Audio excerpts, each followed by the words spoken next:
Oke, assalamualaikum warahmatullahi wabarakatuh. Kembali lagi bersama kami di Info3 RSID.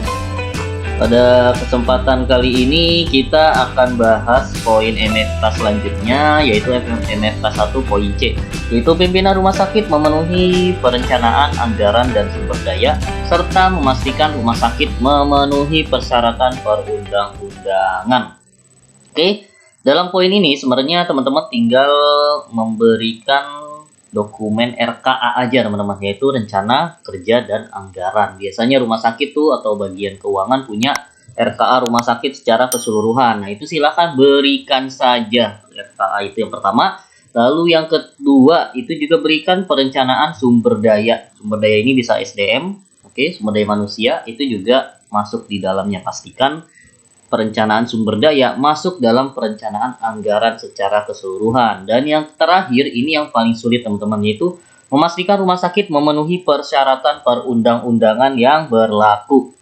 Oke, caranya gampang teman-teman. Silakan teman-teman kalau sudah lihat video kami sebelumnya, sebenarnya itu sudah kami spill di situ, yaitu silakan teman-teman buat format berikut, yaitu format daftar resume perundang-undangan terkait manajemen fasilitas dan keselamatan. Ini untuk menjawab poin terakhir tadi ya, yaitu rumah sakit memastikan rumah sakit untuk melaksanakan perundang-undangan yang berlaku gitu.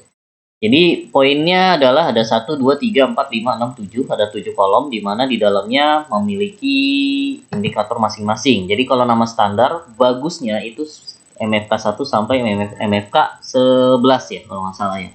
Lalu apakah PP yang berlaku ya atau tidak, peraturan perundang-undangan berlaku atau tidak gitu. Maksudnya dalam standar MFK 1 apakah ada peraturan perundangan yang masih berlaku? Jawabannya ya atau tidak. Ketiga, jika jawabannya ya, itu Permenkes apa atau peraturan apa, tidak hanya Permenkes ya. Yang terakhir, ringkasan PP-nya seperti apa. Nah, ini poin pentingnya adalah di dua kolom terakhir, yaitu apakah isi PP lebih ketat dari standar? Iya. Dan apakah ada badan regulator yang melakukan inspeksi onset untuk menilai kepatuhan? Oke.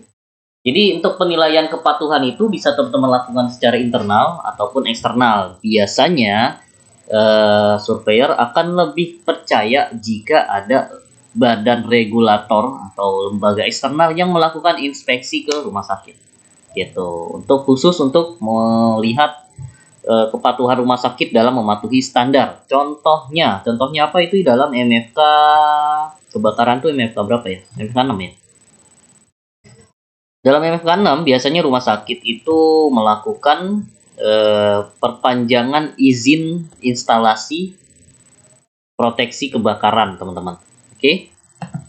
Nah ini, biasanya rumah sakit wajib memiliki sistem proteksi kebakaran baik aktif maupun pasif. Nah kalau misalnya sistem proteksi kebakarannya aktif, otomatis harus mengurus izin, di mana izin tersebut itu wajib dilakukan pemantauan dari pihak eksternal. Dalam hal ini adalah Damkar ataupun Disnaker setempat gitu. Nah, silakan teman-teman pastikan di MFK 6 itu izinnya itu berlaku. Contoh ya, mana ya? Ini oke. Kayaknya ini ya. Contohnya itu ini adalah oke. Nah, misalnya APAR paling gampang. Di sini MFK 6, di situ ada proteksi kebakaran, mohon maaf nggak kelihatan. Yaitu dalam Permenkes berapa nih? Aduh. Permenaker nomor 4 tahun 1980 tentang syarat-syarat pemasangan dan pemeliharaan APAR. Oke. Ringkasannya itu adalah pemberian tanda pemasangan tersebut. Jadi sebelum teman-teman menempelkan APAR atau saat menempelkan APAR, jangan lupa ada tanda segitiga di atas APAR. Oke.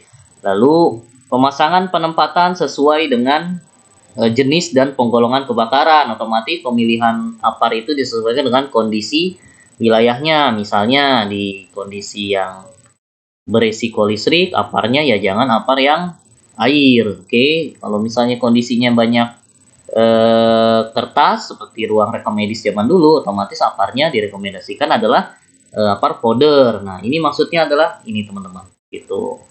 Nah, makanya ketika rumah sakit itu melaksanakan poin ini, otomatis rumah sakit sudah melaksanakan peraturan memenuhi persyaratan perundang-undangan gitu. Jadi undang-undangan bicara apa, terus kita ringkas dan kita sesuaikan kondisinya di rumah sakit kita. Apakah rumah sakit tersebut sudah melaksanakan undang-undang tersebut? Jika sudah, silahkan tulis sudah.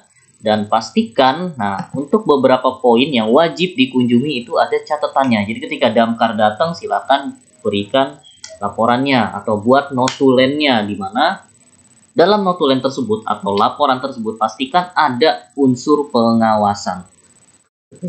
Misalnya tulisannya memantau kondisi APAR di rumah sakit, itu pastikan ada di notulennya ya teman-teman, jangan sampai tidak.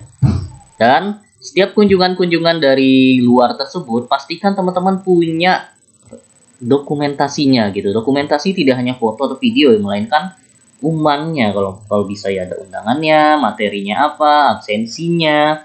Lalu adalah notulen, di mana di dalam notulen itu wajib di dalamnya ada laporan hasil kunjungannya, apa rekomendasinya, dan seperti apa rencana tindak lanjutnya, dan disertai dengan foto atau video. Oke, gitu aja sih sebenarnya. Memang jawabannya poinnya simpel ya seperti ini, tapi ini tuh tricky banget teman-teman. Jadi walaupun cuma sesimpel ini standarnya, tapi isi itu panjang. Makanya teman-teman daripada bingung isinya apa, praktek aja nih kami seperti ini. Jadi tinggal disesuaikan aja dengan kondisi rumah sakit masing-masing gitu. Contoh nih MFK 7 tentang alat medis, nah itu udah tinggal diisi. Dan kan kalau udah direkapin seperti ini, maka tinggal dilihat kondisinya. Jadi teman-teman hemat waktu kalau sudah menggunakan format seperti ini. Oke, semoga tercerahkan. Terima kasih. Assalamualaikum warahmatullahi wabarakatuh.